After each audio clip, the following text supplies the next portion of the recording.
Di acara perayaan ulang tahunku yang ke-28 di rumah mewah milik ibu mertuaku. Saat makan malam, aku merasa mual dan pusing. Lalu aku memutuskan pergi ke taman belakang rumah untuk mencari udara segar. Namun saat membuka pintu keluar, apa yang kulihat membuatku syok dan langsung pura-pura pingsan di tempat untuk menyelamatkan diri.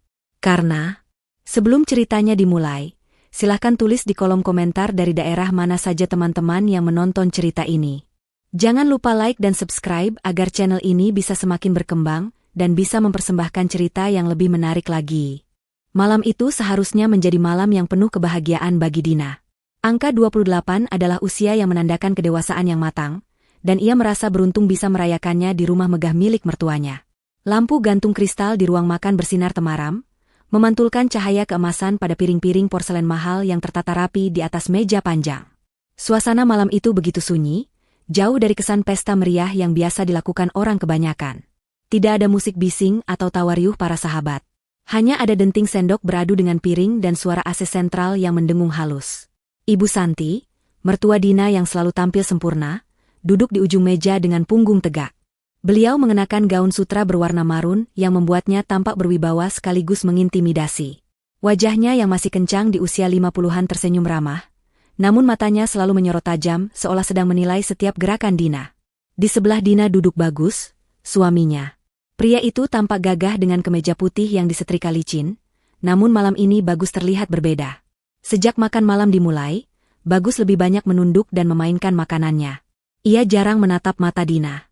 Setiap kali Dina mencoba mengajak suaminya berbicara tentang rencana liburan atau hal-hal ringan lainnya, Bagus hanya menjawab dengan gumaman singkat atau anggukan kaku. Dina berpikir mungkin suaminya sedang lelah, karena urusan pekerjaan di kantor yang belakangan ini memang sering membuatnya pulang larut malam. Dina berusaha memaklumi. Sebagai istri yang berbakti, ia diajarkan untuk selalu mendukung suami dan menjaga nama baik keluarga. Sebuah prinsip yang selalu ditekankan oleh Ibu Santi sejak hari pertama Dina melangkahkan kaki ke rumah gedongan ini. Hidangan utama telah selesai disantap. Seorang pelayan wanita berseragam hitam putih datang, membersihkan meja dengan cekatan tanpa menimbulkan suara gaduh. Tak lama kemudian, Ibu Santi berdiri dari kursinya dan berjalan menuju bufet kayu jati di sudut ruangan. Ia kembali dengan membawa sebuah nampan perak berisi teko keramik cantik dan 3 cangkir kecil. Aroma rempah yang kuat langsung tercium begitu Ibu Santi meletakkan nampan itu di tengah meja. Baunya seperti campuran jahe, kunyit, dan sesuatu yang agak menyengat yang tidak bisa dikenali oleh indera penciuman Dina. Ibu Santi menuangkan teh berwarna pekat itu ke dalam cangkir Dina terlebih dahulu, lalu ke cangkir Bagus, dan terakhir ke cangkirnya sendiri. Ibu Santi berkata dengan nada lembut yang dibuat-buat bahwa ini adalah teh herbal spesial resep leluhur. Beliau mengatakan teh ini sangat bagus untuk kesehatan rahim dan stamina, terutama bagi pasangan muda yang sedang merencanakan keturunan. Dina merasa tersentuh dengan perhatian mertuanya. Selama ini, hubungan mereka memang baik-baik saja di permukaan, meskipun Dina sering merasa dirinya tidak cukup sepadan dengan status sosial keluarga Bagus. Dina adalah wanita sederhana yang mengenakan jilbab dan taat beribadah, sementara Ibu Santi adalah sosialita yang hidupnya penuh dengan citra kemewahan. Mendapatkan perhatian khusus seperti ini membuat Dina merasa diterima. Tanpa rasa curiga sedikitpun, Dina mengangkat cangkir kecil itu. Uap panas mengepul, membawa aroma tanah basah yang aneh. Dina meniup permukaan teh itu perlahan lalu menyesapnya. Rasanya sangat pahit, jauh lebih pahit dari jamu yang pernah ia minum semasa kecil. Ada rasa sepat yang tertinggal di pangkal lidah, membuat tenggorokannya terasa tidak nyaman. Namun, melihat tatapan Ibu Santi yang penuh harap, Dina memaksakan diri untuk menghabiskan isi cangkir itu dalam beberapa tegukan besar. Ia tidak ingin mengecewakan mertuanya yang sudah bersusah payah meracik minuman ini. Bagus, di sisi lain, belum menyentuh cangkirnya sama sekali. Tangannya yang memegang garpu tampak gemetar samar. Ketika Dina menoleh dan bertanya apakah Bagus tidak ingin minum, suaminya itu hanya tersentak kaget dan buru-buru meminum air putih dari gelas di sebelahnya, mengabaikan teh herbal tersebut sepenuhnya. 15 menit berlalu sejak teh itu tandas. Obrolan di meja makan mulai terasa membosankan bagi Dina, karena hanya berisi wejangan Ibu Santi tentang bagaimana menjadi istri yang penurut. Tiba-tiba, Dina merasakan sesuatu yang aneh di perutnya. Rasa mual yang hebat mendadak naik ke kerongkongan. Kepalanya terasa berputar, seolah lantai ruang makan itu miring ke satu sisi. Pandangannya mulai berbayang. Wajah Ibu Santi yang duduk di ujung meja tampak ganda dan bergelombang. Keringat dingin mulai membasahi pelipisnya di balik jilbab. Dina mencoba bertahan, Tidak ingin merusak suasana makan malam dengan keluhannya, namun rasa sakit di perutnya semakin menjadi-jadi seperti diremas oleh tangan tak kasat mata. Dina akhirnya meminta izin untuk ke kamar kecil. Suaranya terdengar parau dan lemah. Ibu Santi mengangguk pelan dengan senyum tipis yang sulit diartikan, sementara Bagus tidak berani menatap wajah istrinya. Dina berdiri dengan susah payah, berpegangan pada tepi meja agar tidak limbung. Ia berjalan tertatih-tatih menuju kamar mandi tamu yang terletak di lorong dekat dapur. Namun, ketika ia mencoba memutar gagang pintu, ternyata pintu itu terkunci. Dina mengetuk pelan, berpikir mungkin ada pelayan di dalam, tetapi tidak ada jawaban. Rasa mualnya semakin tak tertahankan. Ia butuh udara segar sekarang juga. Oksigen di dalam rumah itu terasa menipis dan membuatnya sesak napas. Dina memutuskan untuk pergi ke taman belakang. Ia tahu ada pintu kaca geser di ujung lorong yang mengarah langsung ke kebun mawar kebanggaan Ibu Santi. Dengan langkah menyeret, Dina menyusuri lorong yang remang-remang. Karpet tebal meredam suara langkah kakinya. Pikirannya kacau, antara menahan sakit dan rasa bingung kenapa efek teh herbal itu begitu menyiksa. Ia berpikir mungkin ia hanya masuk angin atau maagnya kambuh. Sesampainya di depan pintu kaca, Dina berhenti sejenak untuk mengatur napas. Tangannya yang gemetar menyentuh gagang pintu yang dingin. Ia menggeser pintu itu perlahan, berusaha tidak menimbulkan suara agar tidak mengganggu makan malam. Angin malam yang dingin langsung menerpa wajahnya, memberikan sedikit kelegaan. Namun, kelegaan itu hanya berlangsung sepersekian detik sebelum matanya menangkap pemandangan yang membuat jantungnya seakan berhenti berdetak. Di bawah sinar lampu taman yang kuning suram, di antara rimbunan semak mawar yang berduri, Dina melihat dua sosok yang sangat ia kenal. Bukan pelayan, bukan tukang kebun, melainkan Ibu Santi dan Bagus. Dina terkesiap. Bukankah mereka tadi masih ada di ruang makan? Bagaimana mereka bisa sampai di sini lebih cepat darinya? Otak Dina yang sedang pening berusaha mencerna situasi. Ternyata ada jalan pintas dari ruang makan menuju taman samping yang tidak ia ketahui. Tapi bukan itu yang membuat Dina ketakutan setengah mati. Apa yang dilakukan mereka berdua adalah sumber horor yang sebenarnya. Ibu Santi, yang masih mengenakan gaun pestanya, kini memakai sarung tangan karet berwarna kuning sebatas siku. Tangannya memegang sebuah senter besar yang menyorot ke tanah. Sementara itu, Bagus sudah melepaskan jas mahalnya. Kemeja putihnya digulung hingga siku dan basah oleh keringat. Di tangannya terdapat sebuah cangkul besar. Mereka sedang menggali lubang. Lubang itu berbentuk persegi panjang, sempit, dan cukup dalam. Ukurannya sangat pas untuk memuat tubuh manusia dewasa. Itu bukan lubang untuk menanam pohon mawar baru. Itu adalah liang lahat. Dina menahan napas, tangannya membekap mulutnya sendiri agar tidak berteriak. Rasa mualnya seakan lenyap digantikan oleh adrenalin yang membanjiri tubuhnya. Matanya kemudian beralih ke benda-benda yang tergeletak di rumput, tepat di samping lubang itu. Ada koper besar berwarna hitam milik Dina yang biasa ia pakai untuk mudik. Koper itu sudah tertutup rapat dan berdiri tegak. Di sebelahnya, terdapat beberapa jerigen plastik putih yang bertuliskan bahan kimia pembersih lantai dosis tinggi.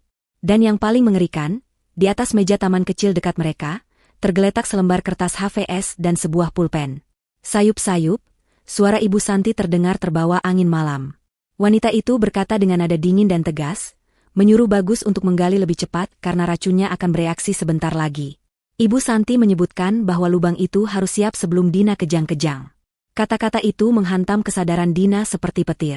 Teh herbal tadi, itu bukan obat penyubur kandungan. Itu adalah racun. Mertuanya sendiri telah meracuninya di hari ulang tahunnya. Dina gemetar hebat, kakinya lemas bukan main. Ia mendengar Bagus menyahut dengan suara bergetar ketakutan, mengatakan bahwa ia tidak tega karena Dina adalah istrinya. Namun, Ibu Santi langsung memotong ucapan Bagus dengan bentakan tertahan. Ibu Santi mengatakan bahwa mereka tidak punya pilihan lain. Hutang perusahaan sudah jatuh tempo dan audit akan dilakukan lusa. Dina dijadikan tumbal. Ibu Santi telah menyusun skenario jahat di mana Dina akan dituduh menggelapkan uang perusahaan lalu bunuh diri karena depresi. Surat di atas meja itu adalah surat wasiat palsu yang sudah disiapkan, berisi pengakuan dosa Dina yang tidak pernah ia lakukan. Mereka akan mengubur jasad Dina di taman itu, menyiram wajahnya dengan bahan kimia agar rusak, lalu melaporkan bahwa Dina kabur dari rumah membawa uang, sementara surat wasiat itu akan ditemukan oleh polisi di kamar Dina keesokan harinya sebagai alibi bahwa Dina memang berniat mengakhiri hidup atau melarikan diri. Dina merasa dunianya runtuh. Orang-orang yang ia hormati dan ia sayangi ternyata adalah monster. Saat itu, Ibu Santi tiba-tiba menoleh ke arah pintu belakang, seolah merasakan kehadiran seseorang.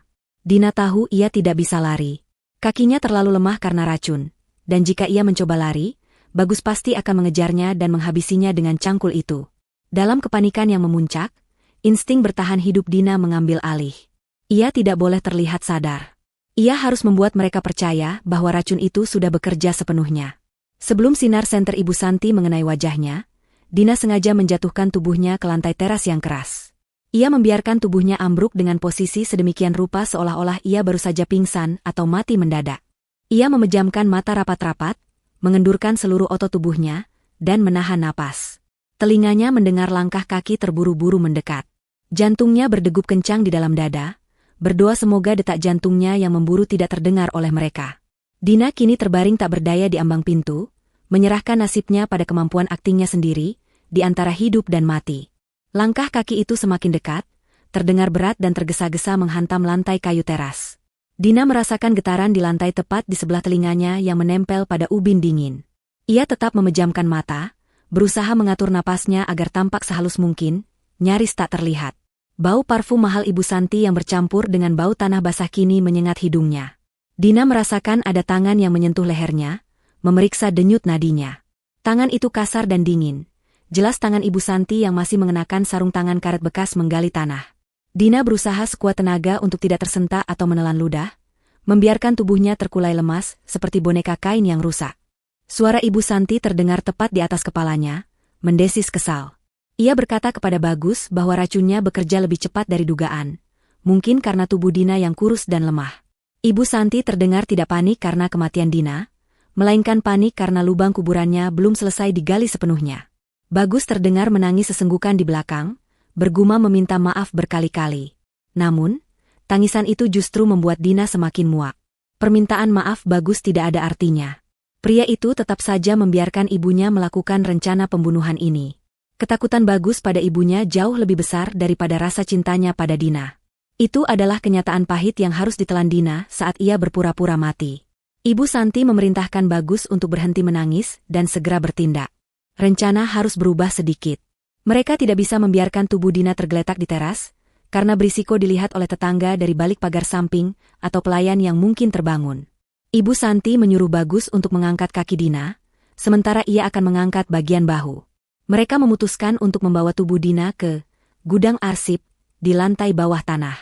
Gudang itu adalah bekas ruang kerja mendiang ayah Bagus yang sudah bertahun-tahun tidak dipakai dan kedap suara.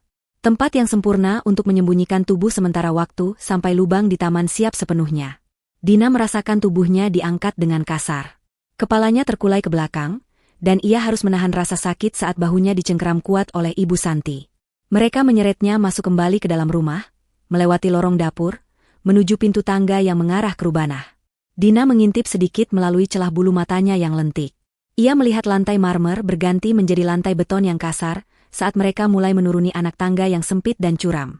Udara di sekitar mereka berubah menjadi lembab dan berbau apek, bau kertas tua yang membusuk. Setiap benturan tubuhnya dengan dinding tangga terasa nyata, namun Dina menggigit lidahnya sendiri agar tidak mengeluarkan suara rintihan. Sesampainya di bawah, tubuh Dina dihempaskan begitu saja ke atas lantai yang berdebu tebal. Rasa sakit menjalar di punggungnya, tapi ia tetap diam tak bergerak. Ia mendengar suara kunci berat diputar dari luar, diikuti dengan suara langkah kaki mereka yang menjauh menaiki tangga. Pintu besi tebal itu tertutup rapat, meninggalkan Dina dalam kegelapan total dan kesunyian yang mencekam. Hanya suara tetesan air dari pipa bocor di kejauhan yang menemani detak jantungnya yang masih memburu. Dina menunggu beberapa menit, memastikan bahwa mereka benar-benar sudah pergi, sebelum akhirnya ia berani membuka matanya lebar-lebar. Gelap gulita. Tidak ada setitik cahaya pun yang masuk. Dina mencoba duduk, namun kepalanya kembali berputar hebat. Efek racun itu masih ada. Meskipun mungkin dosisnya belum cukup untuk membunuhnya seketika karena ia sempat memuntahkan sedikit teh itu saat jatuh tadi secara tidak sengaja, atau mungkin karena daya tahan tubuhnya yang sedang kuat.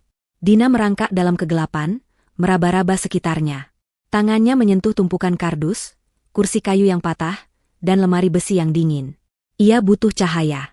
Ia teringat bahwa ia selalu menyimpan korek api kecil di saku gamisnya, untuk menyalakan lilin aromaterapi di kamarnya. Dengan tangan gemetar, ia merogoh saku dan menemukan benda kecil penyelamat itu. Cahaya api kecil menyala, menerangi ruangan sempit yang penuh sesak itu. Gudang arsip ini lebih mirip tempat pembuangan sampah dokumen. Rak-rak besi berjejer memenuhi ruangan, dipenuhi dengan map-map tebal yang berdebu. Dina mencoba berdiri, menyandarkan tubuhnya ke salah satu rak untuk menopang keseimbangan. Ia harus mencari jalan keluar. Matanya menyapu sekeliling ruangan, mencari ventilasi atau jendela. Namun, pandangannya terhenti pada sebuah tumpukan berkas yang berserakan di atas meja tua di pojok ruangan. Berkas-berkas itu terlihat lebih baru dibandingkan yang lain, seolah baru saja dibuka atau dipelajari. Dina mendekat dengan langkah tertatih. Ia mendekatkan nyala api koreknya ke kertas-kertas itu. Jantungnya berdesir hebat saat membaca nama yang tertera di sana, Sarah Amalia. Itu adalah nama mantan istri pertama Bagus. Selama ini, Ibu Santi dan Bagus selalu bercerita bahwa Sarah adalah wanita tidak tahu diri yang kabur ke luar negeri meninggalkan Bagus demi pria lain yang lebih kaya. Namun, apa yang dilihat Dina di atas meja itu menceritakan kisah yang sama sekali berbeda. Di sana terdapat paspor asli milik Sarah, KTP, dan buku tabungan. Jika Sarah benar-benar pergi ke luar negeri, mengapa semua dokumen penting ini masih ada di sini? Dina membuka map lain yang berada di bawah dokumen Sarah. Ia menemukan akta pendirian perusahaan fiktif bernama Santi Abadi Sejahtera. Di halaman struktur organisasi, mata Dina terbelalak. Namanya, Dina Prameswari, tertulis jelas sebagai direktur utama. Di bawahnya, terdapat lampiran puluhan surat perjanjian hutang piutang ilegal, pencucian uang, dan transaksi bodong dengan nilai mencapai miliaran rupiah. Di setiap lembar dokumen itu, terdapat tanda tangan Dina. Tanda tangan yang sangat mirip, namun Dina yakin 100% ia tidak pernah menandatanganinya. Semuanya kini menjadi jelas dan mengerikan. Dina menyadari bahwa pernikahannya adalah sebuah jebakan sejak awal. Ibu Santi tidak pernah menginginkan menantu. Ia menginginkan kambing hitam. Sarah mungkin mengalami nasib yang sama, dijadikan tumbal untuk kejahatan keuangan periode sebelumnya, lalu dilenyapkan. Dan sekarang, giliran Dina. Paspor Sarah yang tertinggal menjadi bukti bisu bahwa wanita malang itu tidak pernah meninggalkan rumah ini hidup-hidup. Kemungkinan besar, jasad Sarah juga terkubur di suatu tempat di properti luas ini, mungkin di bawah kolam renang atau di pondasi garasi. Rasa takut Dina berubah menjadi kemarahan yang membara. Ia tidak mau berakhir seperti Sarah. Ia tidak mau mati konyol menanggung dosa keluarga terkutuk ini. Dina memeriksa laci meja tua itu dengan kasar, berharap menemukan sesuatu yang bisa digunakan sebagai senjata. Di laci terbawah, tangannya menyentuh sebuah botol kaca kecil. Ia mengangkatnya dan membaca label yang tertulis dengan tulisan tangan Ibu Santi, penawar racun herbal, akar manis. Ternyata Ibu Santi menyimpan penawarnya di sini, mungkin untuk berjaga-jaga jika ia tidak sengaja meminum tehnya sendiri atau jika rencana berubah mendadak. Tanpa pikir panjang, Dina meminum isi botol itu. Rasanya manis dan hangat, berlawanan dengan racun pahit tadi. Beberapa saat setelah meminum penawar itu, pandangan Dina mulai sedikit lebih jelas. Rasa mualnya perlahan mereda, memberikan kekuatan baru pada otot-ototnya. Namun, kelegaan itu tidak berlangsung lama. Terdengar suara langkah kaki menuruni tangga lagi. Seseorang datang. Dina panik. Ia mematikan korek api dan meletakkan kembali botol penawar ke dalam saku gamisnya. Ia tidak punya waktu untuk bersembunyi. Satu-satunya pilihan adalah kembali ke posisi semula. Dina segera merebahkan dirinya di lantai dingin, di tempat yang sama saat ia dilempar tadi. Ia mengatur posisi tubuhnya agar terlihat kaku dan tak bernyawa. Pintu besi berat itu terbuka dengan suara berdecit nyaring. Cahaya senter menyilaukan masuk membelah kegelapan. Dari celah matanya yang tertutup rapat, Dina bisa melihat bayangan sosok yang masuk. Itu Ibu Santi. Kali ini ia sendirian. Di tangannya, ia tidak membawa cangkul atau sekop, melainkan sebuah bantal sofa yang tebal. Ibu Santi berjalan mendekat dengan langkah tenang yang mengerikan. Ia berdiri tepat di samping tubuh Dina, menyorotkan senter ke wajah menantunya. Dina menahan napas, berusaha menghentikan gerakan dadanya. Ibu Santi bergumam pelan, suaranya terdengar puas namun keji, mengatakan bahwa ia harus memastikan Dina benar-benar mati sebelum dikubur agar tidak ada kejutan nanti. Ibu Santi membungkuk, mengangkat bantal itu tinggi-tinggi di atas wajah Dina, bersiap untuk membekapnya hingga kehabisan napas. Dina tahu, kali ini akting saja tidak akan menyelamatkannya. Bantal sofa yang tebal itu menggantung di udara, hanya berjarak beberapa sentimeter dari wajah Dina. Aroma debu dan pewangi ruangan yang menyengat dari bantal itu menusuk hidung Dina, seolah menjadi aroma kematian yang akan menghantarnya pergi selamanya. Jantung Dina berpacu begitu kencang, hingga ia takut suaranya akan terdengar oleh Ibu Santi di ruangan yang sunyi itu. Di balik kelopak matanya yang terpejam rapat, Dina mempersiapkan diri untuk melakukan perlawanan terakhir. Jika bantal itu benar-benar menekan wajahnya, ia bersumpah akan membuka mata, mencakar wajah mertuanya, dan berteriak sekuat tenaga, tidak peduli apapun yang terjadi. Namun, untuk saat ini, strategi terbaiknya adalah tetap diam mematung, berharap keajaiban datang atau Ibu Santi berubah pikiran. Ibu Santi tidak langsung menekan bantal itu. Ia menahan posisinya, seolah sedang menikmati momen kekuasaan mutlak atas nyawa menantunya. Terdengar desah napas Ibu Santi yang berat, diikuti oleh gumaman pelan yang penuh dengan kebencian terpendam. Wanita itu berbisik bahwa sejak awal ia tidak pernah menyukai Dina. Ia menyebut Dina sebagai wanita kampung yang tidak tahu diuntung, yang seharusnya bersyukur bisa masuk ke dalam keluarga terhormat ini, meskipun hanya sebagai alat.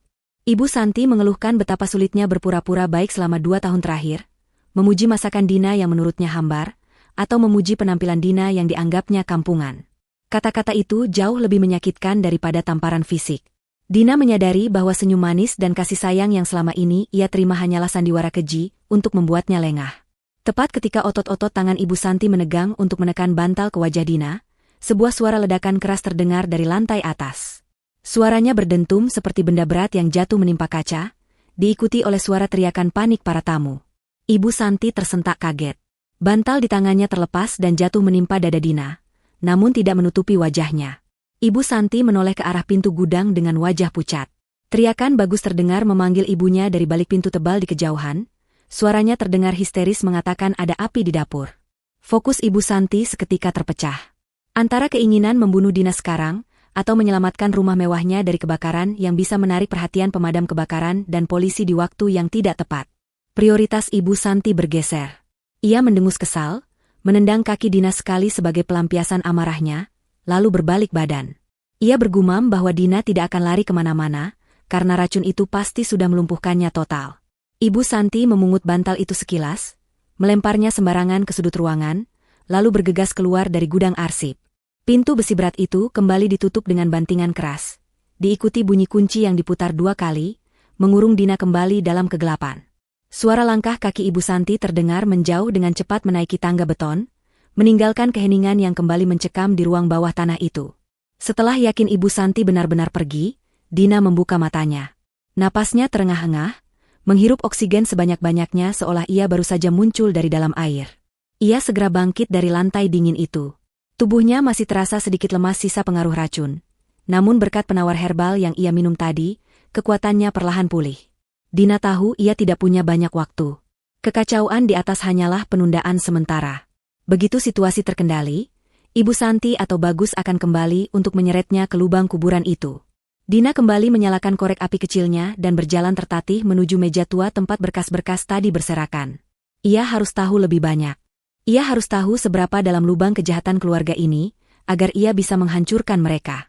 Dina membongkar tumpukan kertas itu dengan tangan gemetar. Di bawah dokumen perusahaan fiktif, ia menemukan sebuah buku catatan kecil bersampul kulit hitam. Itu adalah buku harian Sarah. Dina membukanya dan membaca halaman demi halaman dengan penerangan api korek yang remang-remang. Tulisan tangan Sarah rapi namun penuh tekanan emosi. Di sana tertulis bagaimana Sarah awalnya diperlakukan Mbak Ratu.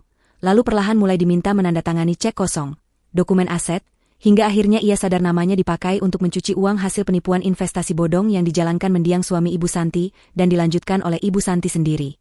Halaman terakhir buku harian itu bertanggal 5 tahun lalu, tepat di hari Sarah dinyatakan hilang.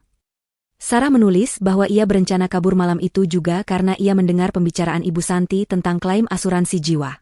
Dina merinding. Polanya sama persis. Hanya metodenya yang sedikit berevolusi. Dulu asuransi, sekarang kambing hitam hutang piutang. Dina juga menemukan sebuah amplop coklat berisi foto-foto Sarah yang memar-memar. Ternyata sebelum dibunuh, Sarah mengalami kekerasan dalam rumah tangga yang ditutup-tutupi. Fakta ini membuat darah Dina mendidih. Rasa takutnya kini berubah menjadi tekad yang membaja. Ia tidak hanya berjuang untuk nyawanya sendiri, tapi juga untuk menuntut keadilan bagi Sarah yang jasadnya mungkin tidak jauh dari tempat Dina berdiri sekarang. Dina memasukkan buku harian Sarah dan beberapa lembar dokumen bukti hutang yang bertanda tangan palsu itu ke balik bajunya, menyelipkannya di antara kain gamis agar aman. Ia tidak akan membiarkan bukti ini terkubur bersamanya. Matanya menyapu sekeliling ruangan sekali lagi, mencari apa saja yang bisa digunakan. Ia melihat sebuah linggis besi tua berkarat di pojok ruangan. Dina mengambilnya. Berat dan dingin. Jika Bagus atau Ibu Santi masuk lagi, Dina bersumpah ia tidak akan lagi pura-pura pingsan. Ia akan memukul kepala mereka jika perlu. Namun, ia sadar pertarungan fisik bukanlah jalan terbaik melawan dua orang, apalagi ada security di luar. Ia harus keluar dari ruangan ini tanpa diketahui. Dina mencoba mendorong pintu besi, namun terkunci rapat dari luar. Ia mencoba mendobraknya dengan bahu, tapi pintu itu terlalu kokoh. Kepanikan mulai merayap kembali saat ia mendengar suara keributan di lantai atas mulai mereda. Artinya, gangguan itu sudah teratasi. Mereka akan segera kembali. Dina mundur, matanya liar mencari celah. Pandangannya tertumbuk pada sebuah ventilasi udara kecil berbentuk persegi di dinding bagian atas, nyaris menyentuh langit-langit. Ventilasi itu tertutup teralis besi, tapi terlihat tua dan berkarat. Itu adalah satu-satunya jalan keluar selain pintu utama. Masalahnya, letaknya terlalu tinggi, hampir 3 meter dari lantai, dan tidak ada tangga di ruangan itu. Dina menyeret meja tua yang penuh berkas tadi ke bawah ventilasi, lalu menumpuk kursi kayu patah di atasnya. Susunan itu terlihat goyah dan berbahaya, tapi Dina tidak punya pilihan lain. Dina menaiki meja tua itu dengan hati-hati. Kayu meja berderit keras di bawah bobot tubuhnya, membuat jantungnya mencelos. Ia kemudian memanjat naik ke atas kursi yang ia tumpuk. Kakinya gemetar menjaga keseimbangan. Tumpukan itu bergoyang, namun Dina berhasil menggapai teralis ventilasi dengan tangannya. Besi teralis itu dingin dan kasar, penuh dengan sarang laba-laba. Dina mencoba menggoyangkannya. Berkarat, ya, tapi masih tertanam kuat di beton. Ia mendesis frustrasi. Tanpa alat bantu yang memadai, mustahil ia bisa menjebol teralis ini dengan tangan kosong. Harapannya seakan pupus. Ia terjebak di dalam peti mati beton ini. Saat Dina hendak turun dengan putus asa, tiba-tiba terdengar suara gesekan logam dari sisi luar ventilasi. Dina membeku. Apakah ada penjaga di luar? Apakah mereka tahu ia mencoba kabur? Namun, suara itu bukan suara kunci atau alarm, melainkan suara alat pengungkit. Seseorang sedang mencoba membuka teralis itu dari luar. Jantung Dina berdegup kencang, antara takut dan berharap. Perlahan tapi pasti, bingkai teralis besi itu melonggar. Sebuah tangan keriput yang kotor oleh tanah muncul, menarik teralis itu hingga copot sepenuhnya. Cahaya bulan samar-samar menerobos masuk, menyinari wajah Dina yang mendongak penuh harap. Wajah tua Pak Asep muncul di celah ventilasi itu. Tukang kebun bisu yang selama ini hanya menunduk saat berpapasan dengan Dina, kini menatapnya dengan sorot mata yang tajam dan penuh kekhawatiran. Pak Asep meletakkan jari telunjuk di bibirnya, memberi isyarat agar Dina jangan bersuara. Orang tua itu kemudian menurunkan seutas tali tambang, tali yang sama yang tadi dilihat Dina di taman belakang, yang seharusnya digunakan untuk mengikat jenazahnya. Ironis sekali, alat yang disiapkan untuk kematiannya kini menjadi alat keselamatannya. Pak Asep mengikatkan ujung tali itu ke batang pohon Kamboja yang tumbuh kokoh di luar, memastikan talinya kuat. Tanpa membuang waktu, Dina meraih tali itu. Ia bukan wanita yang terbiasa memanjat, apalagi dengan gamis panjang yang membatasi gerak. Namun, adrenalin memberinya kekuatan supranatural. Ia menarik tubuhnya naik, kakinya menendang dinding untuk mencari pijakan. Napasnya memburu, keringat dingin bercucuran. Sesaat ia hampir tergelincir, tapi tangannya mencengkeram tali itu sekuat tenaga hingga telapak tangannya lecet dan perih. Dengan sisa tenaga terakhir, Dina berhasil menarik tubuhnya melewati lubang ventilasi yang sempit itu. Bahunya terasa sakit karena tergores pinggiran beton kasar, jilbabnya tersangkut dan sobek sedikit, tapi ia tidak peduli. Tubuh Dina meluncur keluar dan jatuh berguling di atas rumput basah di sisi samping rumah. Udara malam yang segar langsung mengisi paru-parunya. Ia bebas. Pak Asep segera membantu Dina berdiri dan menariknya bersembunyi di balik rimbunan tanaman pagar, menghindari sorotan lampu taman utama. Lokasi mereka berada di sisi buta rumah, jauh dari taman belakang tempat lubang kuburan berada, dan tersembunyi dari pos satpam depan. Pak Asep menepuk bahu Dina, matanya berkaca-kaca. Ia merogoh saku celananya yang lusuh dan mengeluarkan sebuah benda kecil, sebuah flash disk berwarna perak. Pak Asep menyerahkan flash disk itu ke tangan Dina dengan gerakan mendesak. Ia kemudian menggunakan bahasa isyarat sederhana yang bisa dipahami Dina. Menunjuk flash disk, lalu menunjuk ke arah gudang arsip di bawah, lalu membuat gerakan memotong leher dan menunjuk ke arah dalam rumah. Dina mengerti maksudnya. Pak Asep tahu segalanya. Selama ini, orang tua itu bukan sekadar tukang kebun, tapi saksi bisu yang mengumpulkan bukti.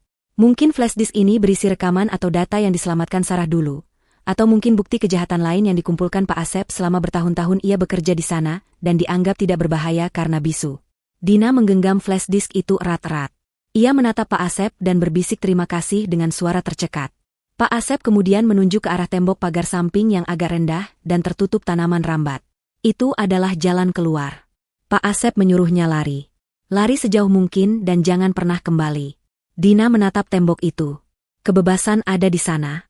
Jika ia memanjat tembok itu, ia bisa lari ke jalan raya, mencari taksi, atau menumpang kendaraan orang lewat menuju kantor polisi. Itu adalah pilihan yang logis dan aman. Namun, langkah Dina terhenti. Ia teringat kembali wajah Ibu Santi yang sombong, wajah Bagus yang pengecut, dan nasib Sarah yang tragis.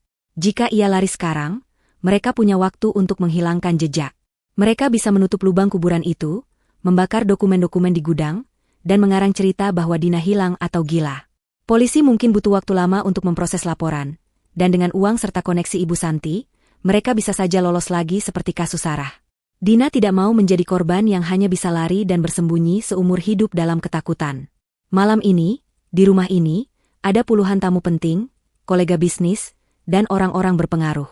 Ini adalah panggung yang sempurna. Dina menoleh kembali ke arah rumah megah itu. Di balik jendela-jendela besar, ia bisa melihat bayangan para tamu yang masih berkumpul, mungkin sedang membicarakan ledakan kecil di dapur tadi. Citra, sahabatnya yang jurnalis, ada di sana. Itu adalah senjatanya. Dina menggelengkan kepala pelan kepada Pak Asep, menolak isyarat untuk kabur. Ia menunjuk ke arah pintu samping dapur yang sedikit terbuka, pintu yang biasa digunakan pelayan membuang sampah. Mata Dina memancarkan tekad yang membuat Pak Asep tertegun. Dina berbisik bahwa ia tidak akan pergi. Ia akan masuk kembali. Ia akan mengakhiri sandiwara ini malam ini juga. Pak Asep tampak ragu sejenak. Namun melihat keberanian di mata wanita muda itu, ia mengangguk mantap. Ia menepuk bahu Dina sebagai tanda dukungan, lalu memberi isyarat bahwa ia akan berjaga di luar dan membuat gangguan jika diperlukan. Dina merapikan gamisnya yang kotor oleh tanah, membetulkan letak jilbabnya, dan menarik napas panjang. Ia bukan lagi menantu yang penurut. Ia adalah mimpi buruk yang akan menghancurkan keluarga suaminya. Dengan langkah ringan tanpa suara, Dina menyelinap mendekati pintu dapur, masuk kembali ke dalam sarang ular yang baru saja mencoba menelannya. Udara malam yang segar mengisi paru-paru Dina, namun rasa lega itu bercampur dengan ketegangan yang belum mereda. Di hadapannya berdiri Pak Asep, lelaki tua yang punggungnya sudah membungkuk dimakan usia. Wajahnya yang keriput diterangi cahaya bulan yang samar, menampakkan gurat-gurat kekhawatiran yang mendalam. Selama 2 tahun Dina tinggal di rumah mewah ini, Pak Asep hanyalah sosok latar belakang yang sering diabaikan. Ia hanya dikenal sebagai tukang kebun bisu yang rajin menyapu halaman dan merawat mawar-mawar kesayangan Ibu Santi.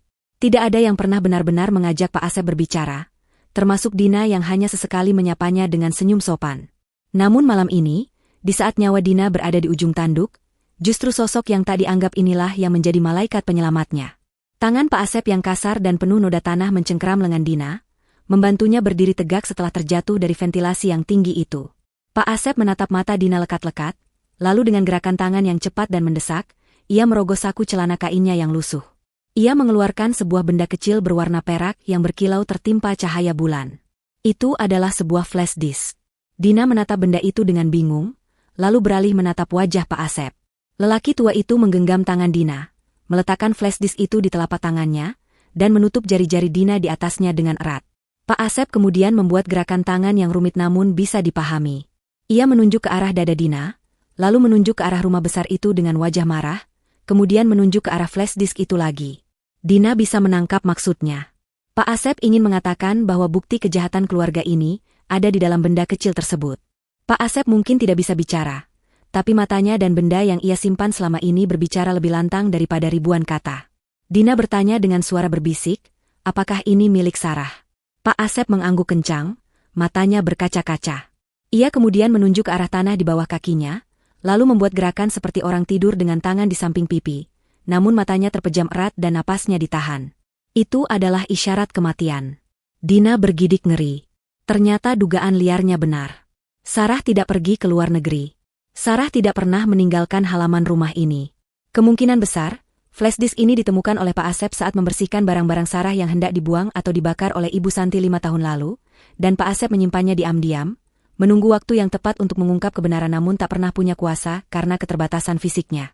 Malam ini, ia menyerahkan tongkat estafet keadilan itu kepada Dina. Setelah menyerahkan bukti itu, Pak Asep menarik bahu Dina dan memutarnya menghadap tembok samping rumah. Tembok itu tidak terlalu tinggi dan tertutup tanaman rambat yang lebat. Di balik tembok itu adalah jalan umum yang sepi. Pak Asep mendorong punggung Dina pelan, memberi isyarat agar ia segera memanjat dan lari menyelamatkan diri. Itu adalah jalan keluar yang paling masuk akal. Dina bisa memanjat, lari ke pos polisi terdekat, atau menghentikan taksi untuk pergi ke rumah orang tuanya di kampung. Namun, kaki Dina terpaku di atas rumput basah. Ia tidak bergerak maju. Pikirannya berputar cepat, menimbang segala risiko. Jika ia lari sekarang, ia akan selamat malam ini. Tapi besok pagi, Ibu Santi pasti sudah punya rencana cadangan. Mereka bisa melaporkan Dina sebagai pencuri yang kabur, atau memfitnahnya dengan surat wasiat palsu itu, mengatakan Dina bunuh diri di tempat lain. Dina akan menjadi buronan seumur hidup, dihantui oleh ketakutan dan fitnah keji. Dina membalikan badannya, kembali menatap rumah megah yang berdiri angkuh di depannya. Di balik jendela-jendela kaca yang besar, cahaya lampu pesta bersinar terang. Ia melihat bayangan orang-orang yang tertawa, makan, dan minum, sama sekali tidak menyadari ada percobaan pembunuhan yang baru saja terjadi di lantai bawah tanah rumah itu.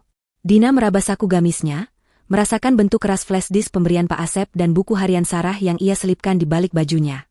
Ia punya amunisi. Ia punya bukti. Jika ia lari, bukti ini mungkin tidak akan cukup kuat tanpa kehadirannya. Tapi jika ia kembali masuk dan membongkar semuanya di depan puluhan saksi mata yang merupakan kolega bisnis dan orang terpandang, Ibu Santi tidak akan bisa berkutik. Reputasi yang dijaga mati-matian oleh mertuanya akan hancur lebur dalam sekejap. Dan bagi Ibu Santi, kehancuran reputasi mungkin lebih menyakitkan daripada kematian. Dina menggelengkan kepalanya perlahan kepada Pak Asep. Ia menatap lelaki tua itu dengan sorot mata yang tajam dan penuh tekad. Dina berbisik bahwa ia tidak akan lari. Ia akan masuk kembali. Ia akan mengakhiri semua kegilaan ini malam ini juga. Pak Asep tampak terkejut, matanya membelalak khawatir. Ia mencoba menarik tangan Dina lagi ke arah tembok, namun Dina menepisnya dengan lembut. Dina menunjuk ke arah pintu dapur yang sedikit terbuka, tempat para pelayan catering lalu lalang membuang sampah. Dina menjelaskan rencananya dengan singkat. Ia butuh Pak Asep untuk membantunya mengalihkan perhatian jika ada penjaga di luar, sementara ia akan menyusup ke ruang kerja mendiang ayah mertuanya, pusat kendali rumah pintar ini. Melihat keberanian yang terpancar dari wajah Dina, Pak Asep akhirnya luluh. Ia mengangguk mantap, menepuk bahu Dina sebagai tanda dukungan, dan mundur ke dalam bayang-bayang pohon besar untuk berjaga. Dina menarik napas panjang, merapikan jilbabnya yang sedikit miring dan kotor terkena debu ventilasi. Ia membersihkan sisa tanah di gamisnya sebisanya. Dengan langkah hati-hati, ia mendekati pintu dapur. Aroma bawang putih yang ditumis dan daging panggang menyeruak keluar, kontras dengan bau tanah dan kematian yang baru saja ia cium di gudang arsip. Dina mengintip dari celah pintu. Dapur sibuk luar biasa. Para koki dan pelayan berseragam putih sibuk menata piring-piring kotor dan menyiapkan makanan penutup. Suara denting piring dan teriakan pesanan makanan membuat suasana riuh. Ini adalah keuntungan bagi Dina. Di tengah kekacauan dapur, tidak ada yang akan memperhatikan satu orang tambahan yang menyelinap lewat pintu samping. Dina menunggu momen yang tepat. Ketika kepala koki sedang memarahi seorang asisten yang menjatuhkan sendok, Dina menyelinap masuk. Ia bergerak cepat, menundukkan kepalanya, berjalan setengah berlari di balik rak-rak penyimpanan bahan makanan yang tinggi. Jantungnya berdegup kencang, takut ada yang berteriak memanggilnya. Namun, kesibukan dapur menyelamatkannya. Ia berhasil melewati area dapur dan masuk ke lorong pelayan yang menghubungkan dapur dengan bagian utama rumah. Lorong ini lebih sepi dan remang-remang. Dina berjalan menjinjit, telinganya waspada menangkap setiap suara. Ia harus menuju lantai 2, ke ruang kerja pribadi yang selalu terkunci. Dina tahu letak kuncinya karena dulu, saat awal menikah, ialah yang sering diminta membersihkan ruangan itu sebelum dilarang oleh Ibu Santi. Kunci cadangan selalu disembunyikan di bawah pot bunga plastik di ujung koridor lantai 2. Tiba-tiba terdengar suara langkah kaki dari arah depan. Dina panik. Ia segera membuka pintu lemari penyimpanan alat kebersihan di sebelahnya, dan menyembunyikan diri di dalamnya. Bau cairan pembersih lantai yang menyengat mengingatkannya pada jerigen di taman belakang, membuat perutnya kembali mual. Dari celah pintu lemari, ia melihat 2 orang pelayan wanita lewat sambil membawa nampan berisi gelas-gelas kosong. Mereka sedang bergosip tentang Bagus yang terlihat pucat dan berkeringat saat meminta air minum di dapur tadi.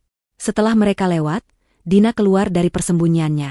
Ia tidak boleh membuang waktu. Bagus pasti akan segera kembali ke gudang arsip untuk mengecek kondisinya atau memindahkannya ke liang lahat. Jika Bagus menemukan gudang itu kosong, perburuan akan dimulai. Dina harus mencapai ruang kendali sebelum itu terjadi. Ia menaiki tangga pelayan di bagian belakang rumah dengan langkah seringan kapas, menuju medan pertempuran terakhirnya. Sementara Dina berjuang menyelinap di antara lorong-lorong tersembunyi rumah itu, Bagus sedang menuruni tangga beton menuju gudang arsip dengan perasaan campur aduk.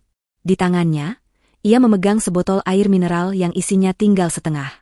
Ia baru saja dari dapur untuk menenangkan diri dan membasuh wajahnya yang pucat.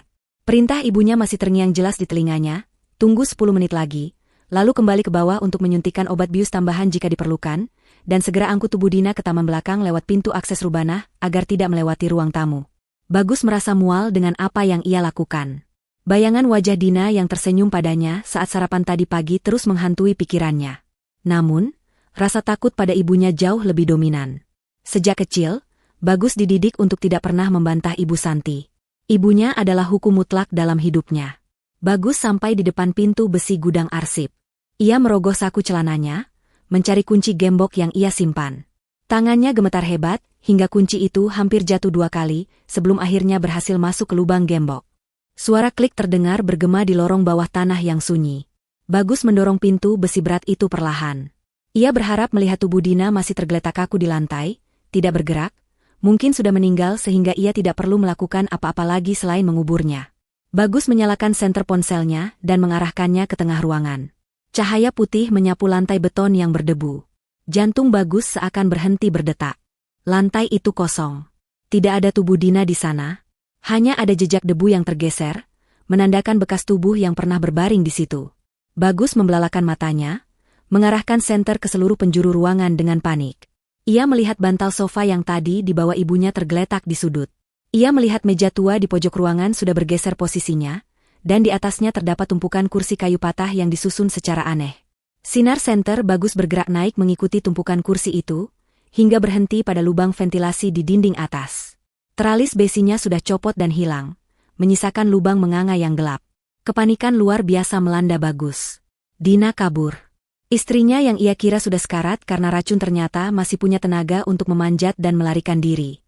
Kakinya lemas, ia hampir terjatuh. Jika Dina lolos dan melapor ke polisi, tamatlah riwayatnya. Bukan hanya penjara yang menantinya, tapi juga kemurkaan ibunya yang pasti akan meledak. Bagus berlari mendekati tumpukan kursi itu, mencoba memanjat untuk melihat keluar, tapi ia terpeleset dan jatuh karena gugup. Ia harus segera memberitahu ibunya. Ia harus memperingatkan Ibu Santi sebelum semuanya terlambat. Dengan napas memburu seperti orang dikejar setan, Bagus berlari keluar dari gudang, menaiki tangga beton 2 demi 2, melupakan semua rencana awal. Di lantai atas, suasana pesta justru sedang berada di puncaknya. Ruang tamu utama yang luas telah disulap menjadi ballroom mini yang elegan. Lampu kristal memancarkan cahaya hangat, musik klasik mengalun lembut dari pengeras suara berkualitas tinggi. Ibu Santi berdiri di tengah ruangan, memegang mikrofon dengan anggun. Ia menjadi pusat perhatian semua orang. Wajahnya berseri-seri, senyumnya merekah sempurna, seolah ia adalah wanita paling bahagia di dunia. Tidak ada sedikit pun jejak kekejaman atau noda tanah di tangannya. Ia sudah mencuci tangan dan menyemprotkan parfum mahal sebelum kembali menemui para tamu. Ibu Santi sedang memberikan pidato singkat. Dengan suara yang diatur sedemikian rupa agar terdengar tulus dan penuh kasih, ia bercerita tentang betapa ia mencintai menantunya, Dina. Ia meminta maaf kepada para tamu, karena Dina tidak bisa hadir di tengah-tengah mereka untuk memotong kue. Ibu Santi mengarang cerita bahwa Dina tiba-tiba merasa tidak enak badan karena kelelahan mempersiapkan acara ini, dan sekarang sedang beristirahat di kamarnya di lantai atas. Para tamu mengangguk-angguk simpatik. Beberapa ibu-ibu sosialita berbisik memuji betapa pengertiannya Ibu Santi sebagai mertua. Citra, sahabat Dina, berdiri di dekat meja prasmanan sambil memegang segelas sirup. Ia mengerutkan kening. Insting jurnalisnya merasakan ada yang janggal.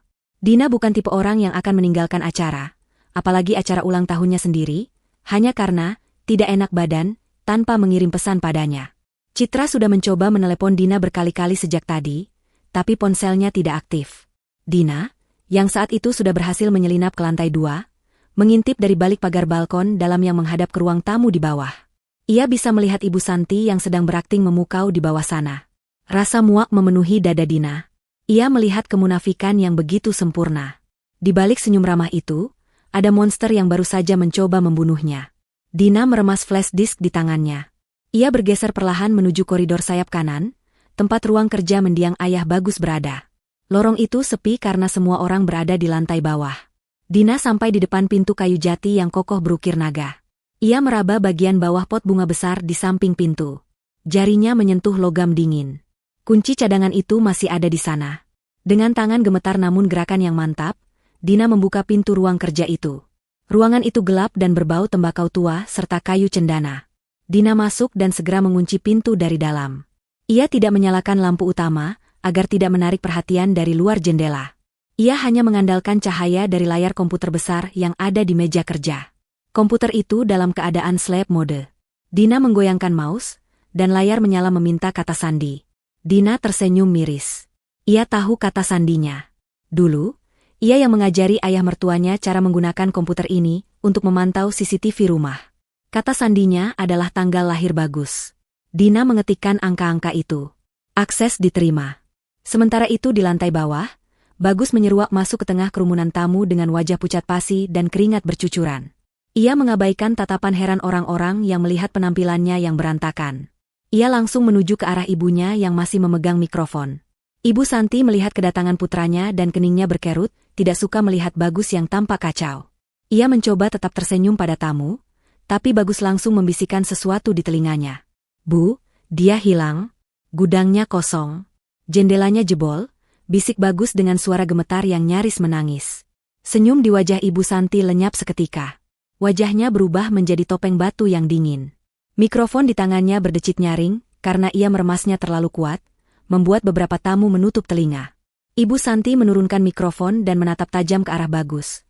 Matanya memancarkan kemarahan yang mengerikan. Namun, sebelum Ibu Santi sempat memberikan perintah atau bereaksi lebih jauh, lampu di ruangan itu tiba-tiba berkedip. Musik klasik yang mengalun lembut mendadak berhenti, digantikan oleh suara denging statis yang keras dari speaker di seluruh penjuru ruangan. Di ruang kerja lantai 2, Dina duduk di kursi kulit besar ayah mertuanya. Jari jemarinya menari di atas keyboard. Ia telah menancapkan flash disk dari Pak Asep, dan menghubungkan sistem komputer itu ke proyektor utama di ruang tamu. Ia juga telah mengambil alih kendali kamera CCTV dan sistem pengeras suara rumah pintar itu.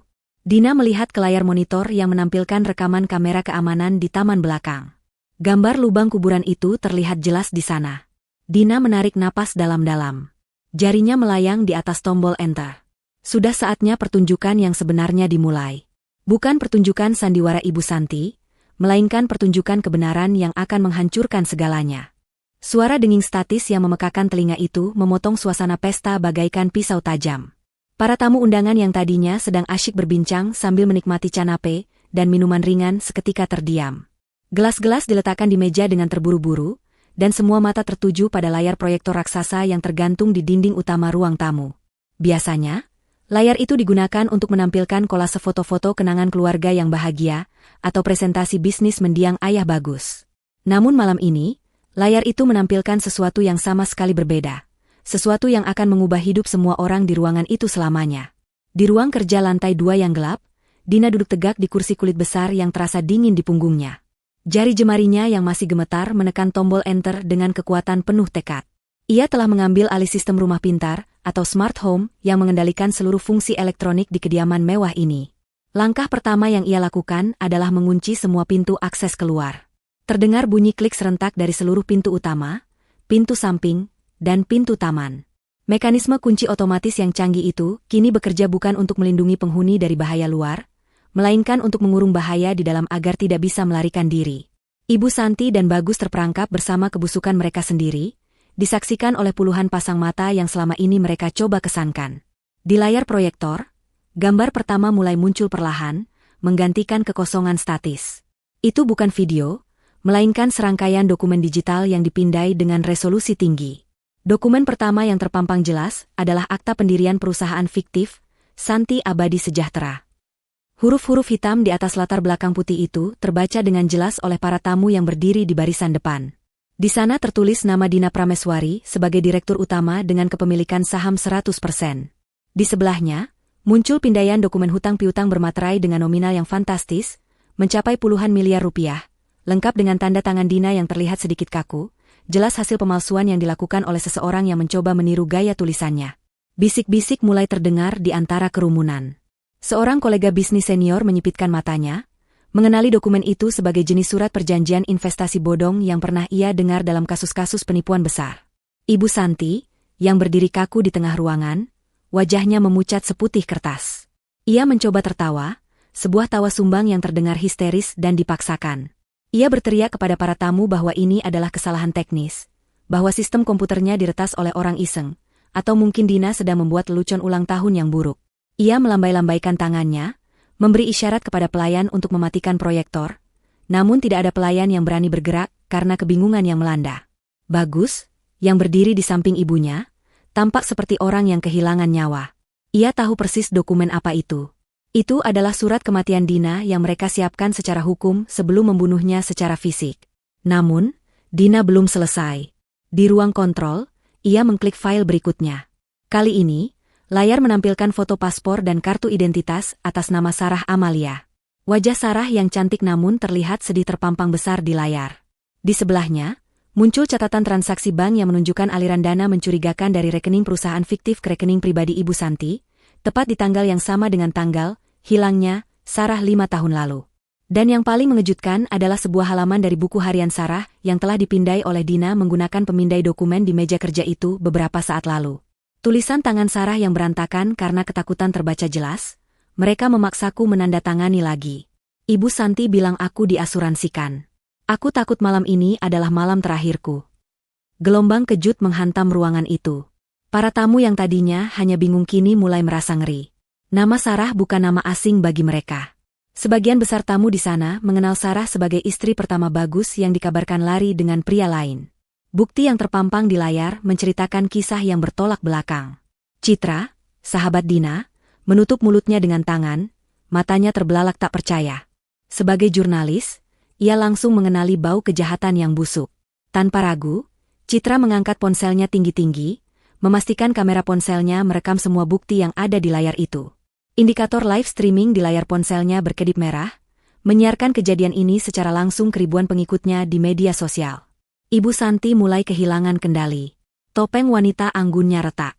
Ia berteriak memanggil kepala keamanan, memerintahkan untuk mematikan listrik, untuk menghancurkan proyektor itu, untuk melakukan apa saja agar gambar-gambar itu hilang. Namun, sebelum ada yang sempat bereaksi, layar berganti tampilan lagi. Kali ini bukan dokumen diam. Kali ini adalah siaran langsung.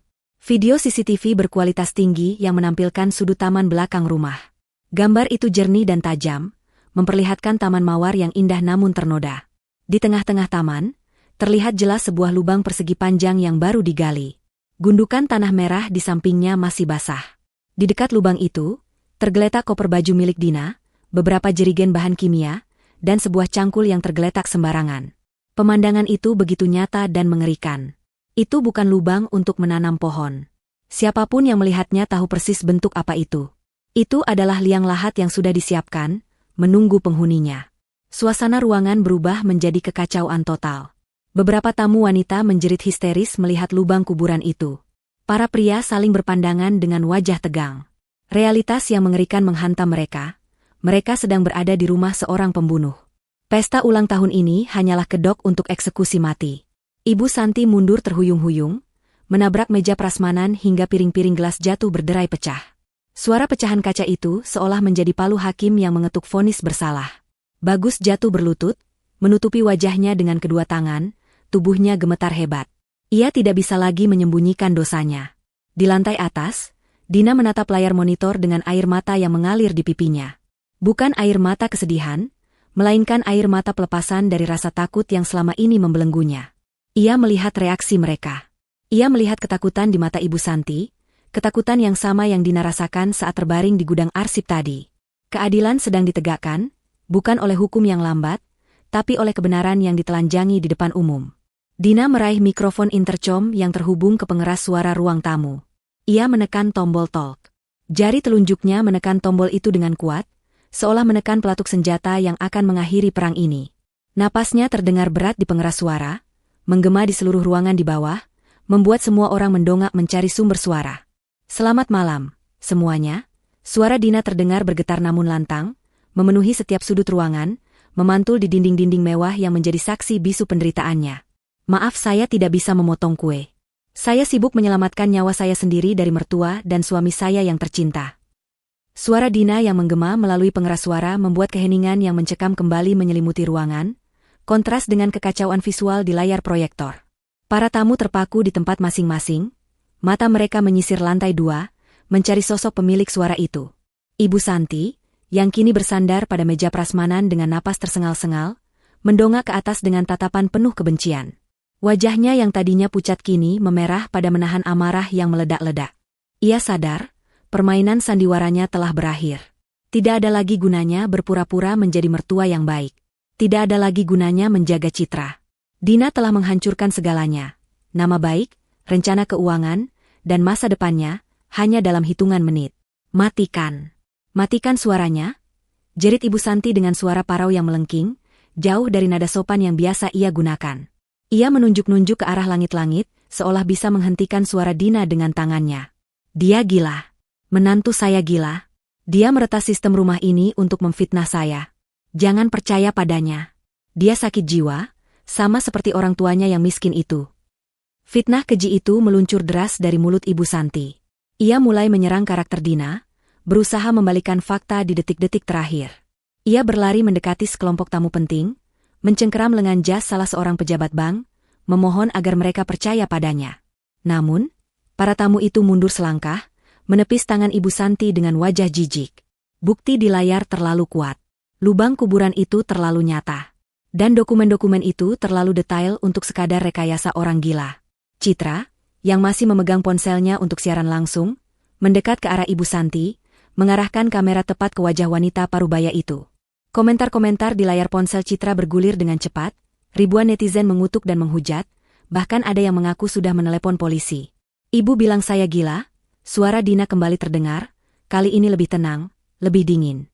Pintu ganda dari kayu jati yang menghubungkan balkon dalam, mezzanine, dengan ruang kerja terbuka perlahan. Sosok Dina muncul di sana. Ia berdiri di balik pagar pembatas balkon yang terbuat dari besi tempa berukir emas. Penampilannya jauh dari kata sempurna untuk sebuah pesta. Jilbabnya sedikit miring, gamis mewahnya kotor oleh debu gudang dan tanah taman, dan wajahnya tampak lelah tanpa riasan yang tersisa. Namun, di mata semua orang malam itu, ia terlihat seperti sosok yang sangat kuat. Ia berdiri tinggi di atas mereka semua, menatap ke bawah layaknya seorang hakim yang sedang memimpin persidangan. Saya mungkin miskin, Bu, kata Dina, suaranya lantang tanpa mikrofon, langsung menatap mata Ibu Santi di bawah sana. Tapi saya tidak pernah menjual nyawa orang lain demi menutupi hutang gaya hidup saya. Saya tidak pernah membunuh Sarah. Dan saya tidak akan membiarkan Ibu membunuh saya malam ini. Bohong, teriak Ibu Santi histeris. Ia menyambar sebuah gelas kristal dari meja dan melemparkannya ke arah balkon. Gelas itu melayang namun luput jauh dari sasaran, pecah berkeping-keping menghantam dinding di bawah kaki Dina. Pecahan kaca berhamburan, membuat beberapa tamu menjerit kaget. Tindakan agresif itu justru semakin membuktikan betapa tidak stabilnya emosi Ibu Santi. Kau penipu. Kau yang menggelapkan uang perusahaan. Kau yang mau kabur membawa lari aset keluarga kami. Surat wasiat itu buktinya. Kau menulis surat itu sendiri karena kau mau bunuh diri. Dina tersenyum tipis, senyum yang penuh dengan rasa iba sekaligus kemenangan. Ia mencondongkan tubuhnya sedikit ke depan, menumpukan tangannya pada pagar balkon. Surat wasiat? Tanya Dina dengan nada menantang. Maksud Ibu, surat yang diketik rapi yang Ibu letakkan di meja taman belakang tadi? Surat yang Ibu suruh Bagus simpan di sakunya setelah kalian mengira saya sudah mati di gudang. Semua mata kini beralih menatap Bagus. Pria itu masih berlutut di lantai, tampak seperti anak kecil yang tersesat dan ketakutan. Keringat dingin membanjiri wajahnya. Mendengar namanya disebut, Bagus mendongak, matanya bertemu dengan mata Dina. Ada permohonan ampun di sana, tapi Dina sudah menutup hatinya. Bagus adalah kaki tangan. Bagus adalah pria yang melihat istrinya diracun dan hanya diam saja. Ketidakberdayaan Bagus adalah sebuah kejahatan tersendiri. Bagus, panggil Dina lembut namun tegas. Tunjukkan pada mereka. Tunjukkan surat wasiat palsu yang Ibu paksa kau simpan. Atau kau mau polisi yang menggeledahmu nanti? Bagus gemetar. Tangannya secara refleks bergerak menuju saku jasnya yang ia letakkan di lantai di sebelahnya, lalu ia sadar jas itu tidak ia pakai. Ia meraba saku celananya. Surat itu ada di sana, terlipat rapi. Ia ragu. Ia menatap ibunya. Ibu Santi melotot, matanya menyala memerintahkan Bagus untuk diam atau lari. Namun, Bagus melihat sekeliling. Pintu-pintu terkunci. Puluhan orang menatapnya dengan curiga. Citra merekam wajahnya dari jarak dekat.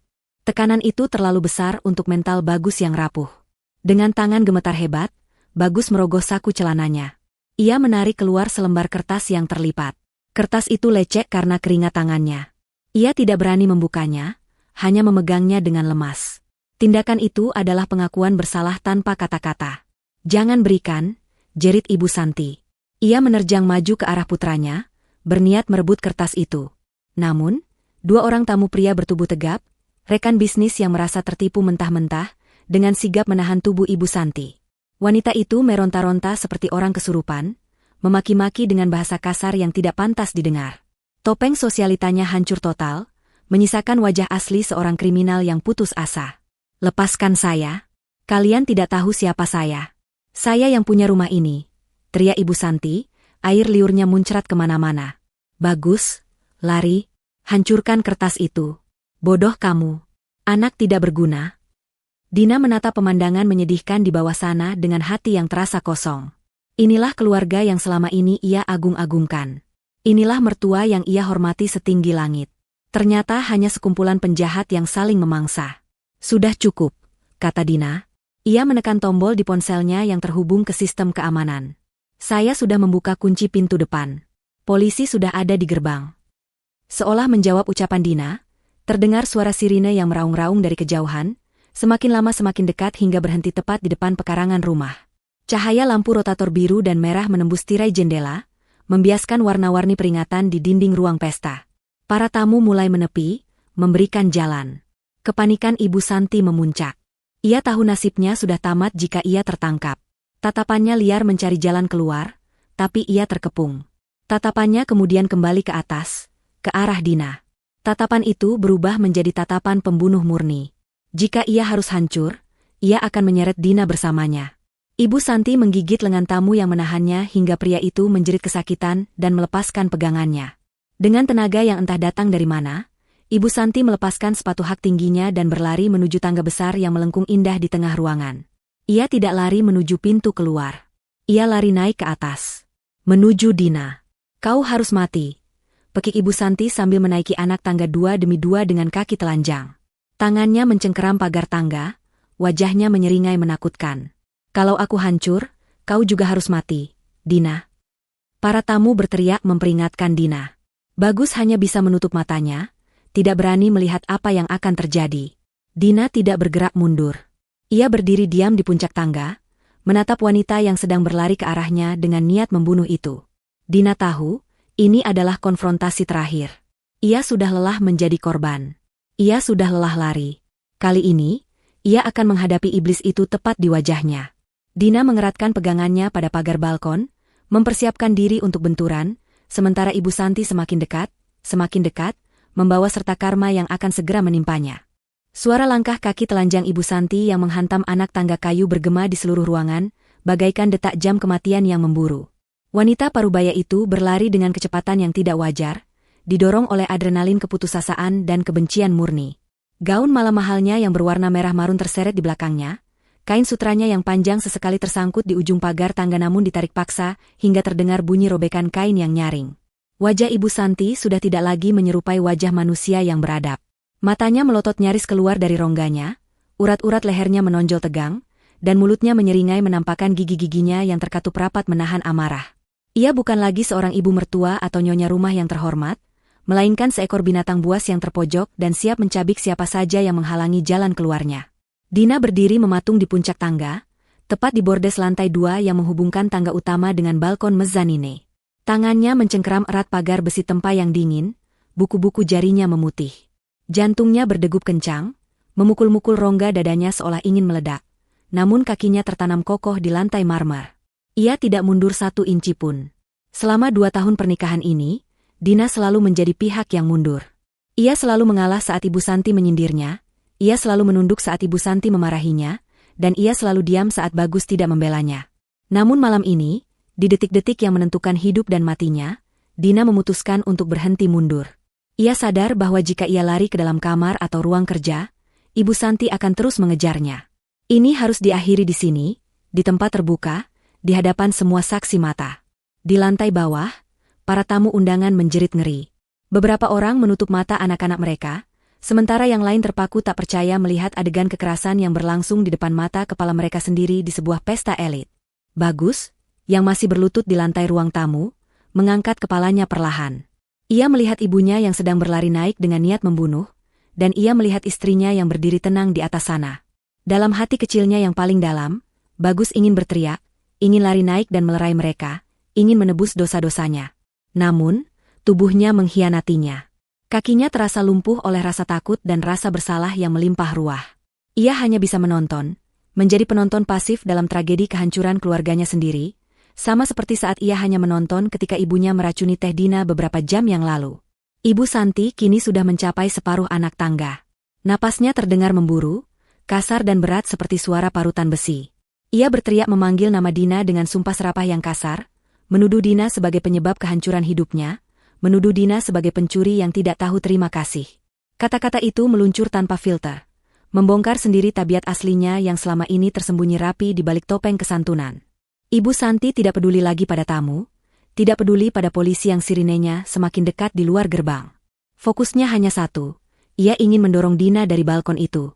Ia ingin melihat tubuh menantunya jatuh dan hancur di lantai bawah, berharap dengan kematian Dina, semua bukti digital itu akan hilang atau setidaknya rasa sakit hatinya akan terbayar lunas. Jarak mereka semakin dekat. Tinggal 10 anak tangga lagi. Dina bisa melihat butiran keringat yang membasahi dahi Ibu Santi dan kegilaan yang menari-nari di bola matanya. Dina menarik napas panjang, memusatkan seluruh konsentrasinya.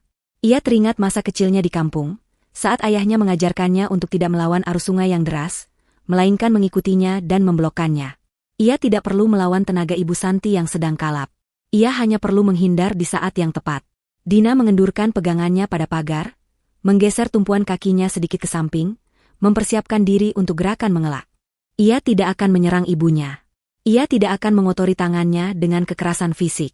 Ia akan membiarkan karma dan gravitasi melakukan tugasnya. Ibu Santi mencapai anak tangga terakhir.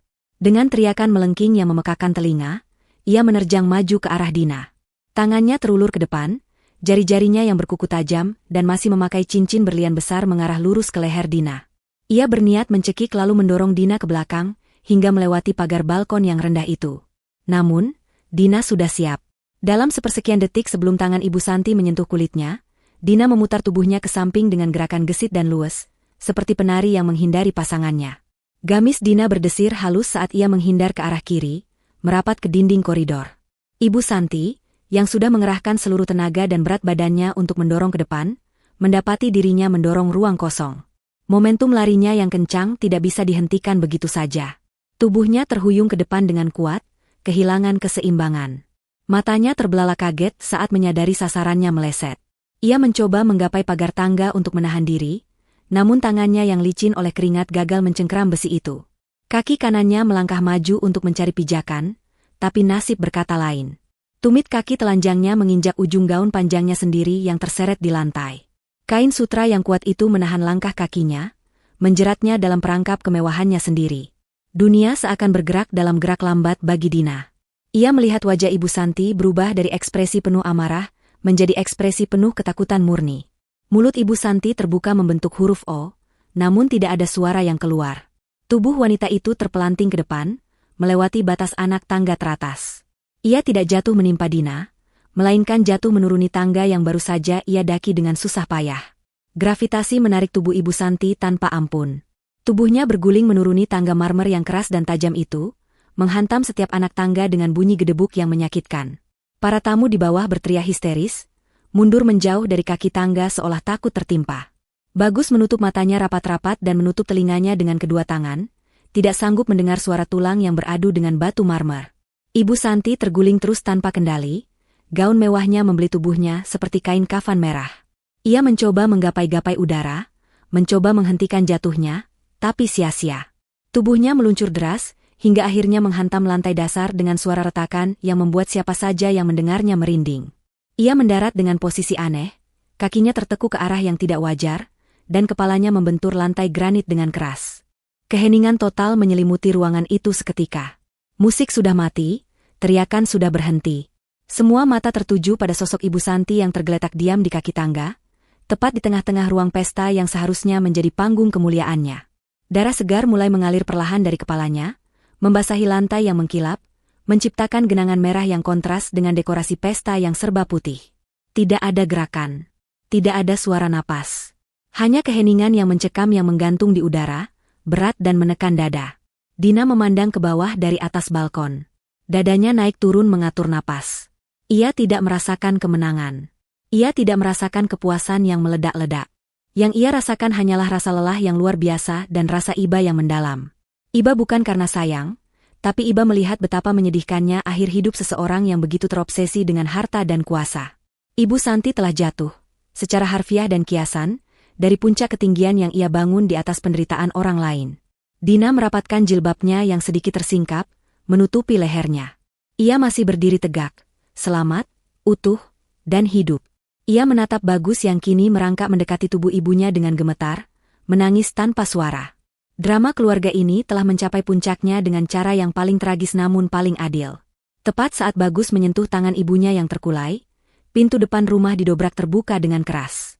Suara itu memecahkan keheningan, menyentak semua orang kembali ke realitas. Sekelompok polisi berseragam lengkap dengan rompi anti peluru menyerbu masuk, senjata teracung waspada. Di belakang mereka, Kompol Surya melangkah masuk dengan wajah tegas. Di sampingnya, Citra masih memegang ponselnya, merekam kedatangan aparat penegak hukum itu sebagai babak penutup dari siaran langsungnya yang kini telah ditonton oleh jutaan orang. Keadilan duniawi akhirnya tiba, menyusul keadilan alam yang baru saja terjadi di tangga itu.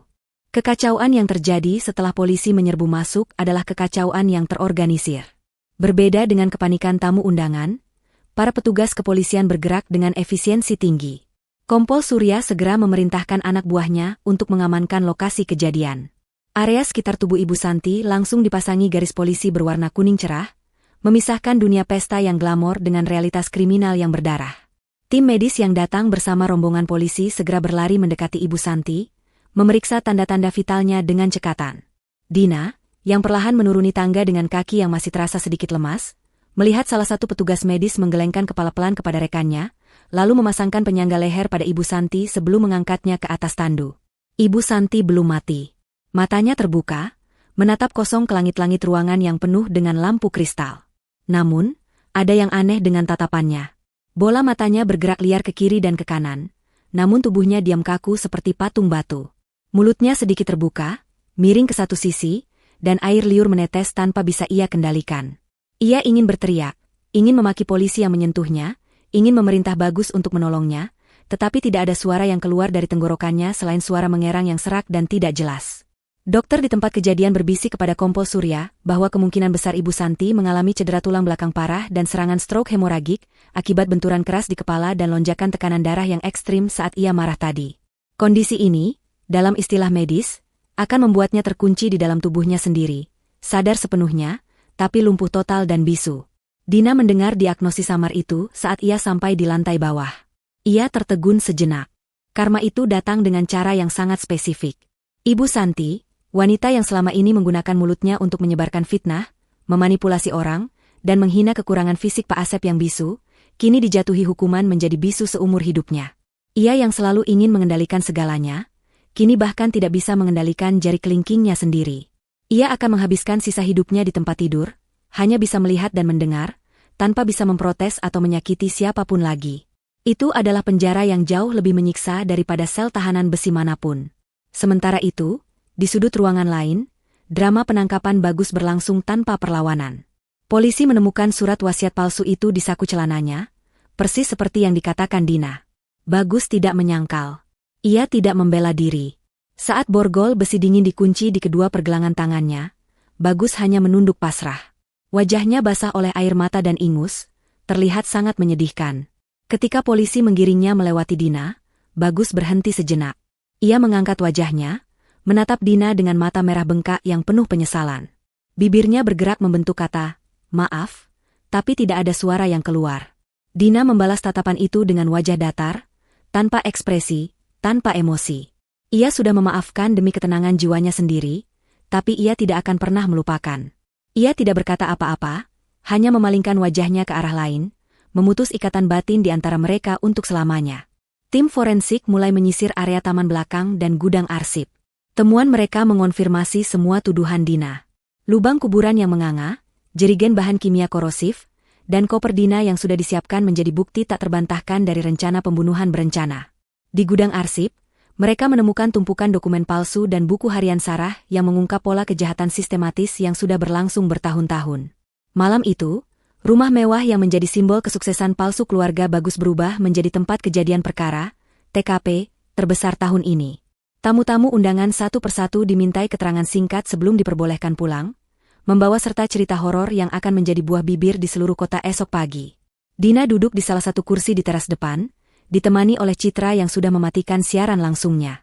Citra memeluk bahu sahabatnya erat-erat, memberikan kehangatan yang sangat dibutuhkan Dina. Seorang petugas polisi wanita datang membawakan segelas teh hangat, teh manis biasa, bukan teh herbal beracun, dan sebuah selimut. Dina menerima teh itu dengan tangan yang masih sedikit gemetar, menyesapnya perlahan. Rasa manis gula dan hangatnya air membasuh sisa-sisa rasa takut yang menempel di tenggorokannya. Ia melihat mobil ambulans membawa tubuh kaku Ibu Santi pergi, diikuti oleh mobil patroli yang membawa Bagus. Sirene mereka memecah keheningan malam, menjauh dan akhirnya menghilang di telan kegelapan. Dari balik bayang-bayang pohon Kamboja di taman samping, sosok Pak Asep muncul. Ia berjalan tertatih-tatih mendekati Dina, wajah tuanya terlihat lelah namun damai. Ia tidak lagi menunduk takut. Ia berdiri tegak, menatap Dina dengan senyum tulus yang memamerkan gigi-giginya yang ompong. Dina berdiri, melepaskan selimutnya, dan menghampiri lelaki tua itu. Tanpa kata-kata, Dina meraih tangan Pak Asep dan mencium punggung tangan lelaki tua itu sebagai tanda hormat yang mendalam. Pak Asep terkejut, matanya kembali berkaca-kaca. Ia menepuk-nepuk kepala Dina dengan lembut, seperti seorang ayah kepada anaknya. Malam ini, mereka berdua, orang-orang yang dianggap lemah dan tak bersuara di rumah ini, telah berhasil meruntuhkan tirani yang seolah tak tersentuh. Pak Asep kemudian memberikan isyarat tangan, menunjuk ke arah gerbang yang terbuka lebar, memberitahu Dina bahwa jalan di depannya kini sudah bersih dari halangan. Dina mengangguk, tersenyum lebar untuk pertama kalinya malam itu. Senyum yang benar-benar lepas, tanpa beban. Ia berbalik menatap rumah megah di belakangnya. Polisi mulai memasang garis kuning di pintu utama. Lampu-lampu kristal di dalam mulai dipadamkan satu persatu. Rumah itu, yang dulu terlihat seperti istana impian, kini tampak suram dan angker, seperti makam besar yang menyimpan banyak dosa. Dina tahu, rumah dan seluruh aset perusahaan fiktif itu akan segera disita oleh negara dan bank untuk membayar hutang-hutang dan ganti rugi para korban penipuan. Warisan kemewahan Ibu Santi akan musnah tak bersisa, digantikan oleh aib yang abadi. Tapi bagi Dina, itu tidak penting lagi. Ia tidak menginginkan sepeser pun dari harta haram itu. Citra merangkul bahu Dina, mengajaknya berjalan menuju mobilnya yang terparkir di luar gerbang. Udara malam terasa sangat sejuk di kulit Dina. Ia melangkah keluar dari pekarangan rumah itu dengan langkah ringan. Ia meninggalkan baju gamis mewahnya yang kotor, perhiasan pemberian mertuanya, dan statusnya sebagai menantu keluarga kaya raya. Ia keluar hanya membawa dirinya sendiri, harga dirinya, dan kebebasannya. Ia tidak tahu apa yang akan terjadi besok, di mana ia akan tinggal, atau bagaimana ia akan memulai hidup baru. Tapi satu hal yang pasti, ia masih hidup. Ia selamat dari lubang kuburan di Taman Mawar itu. Dan baginya, itu sudah lebih dari cukup. Dina masuk ke dalam mobil Citra, duduk di kursi penumpang depan, dan memasang sabuk pengaman. Citra menyalakan mesin mobil, menoleh ke arah Dina dan bertanya pelan, "Siap?" Dina menarik napas dalam-dalam, menatap ke depan ke jalan raya yang terbentang luas diterangi lampu kota. Ia merapikan jilbabnya, menatap bayangannya sendiri di kaca spion, dan melihat wanita kuat yang baru saja lahir kembali dari abu penderitaan. "Siap?" jawab Dina mantap. Mobil itu melaju meninggalkan kawasan elit tersebut, membawa Dina menjauh dari mimpi buruknya, menuju fajar baru yang akan segera menyingsing. Di belakang sana, di dalam kegelapan rumah yang kosong, mawar-mawar di taman belakang tetap bermekaran, merah merekah, menjadi saksi bisu atas karma yang telah terbayar lunas tanpa perlu satu sentuhan tangan pun dari korbannya. Tangan pun dari korbannya. Tangan pun dari korbannya. Tangan pun dari korbannya. Tangan pun dari korbannya. Tangan pun dari korbannya. Tangan pun dari korbannya. Tangan pun dari korbannya. Tangan pun dari korbannya. Tangan pun dari korbannya. Tangan pun dari korbannya. Tangan pun dari korbannya. Tangan pun dari korbannya.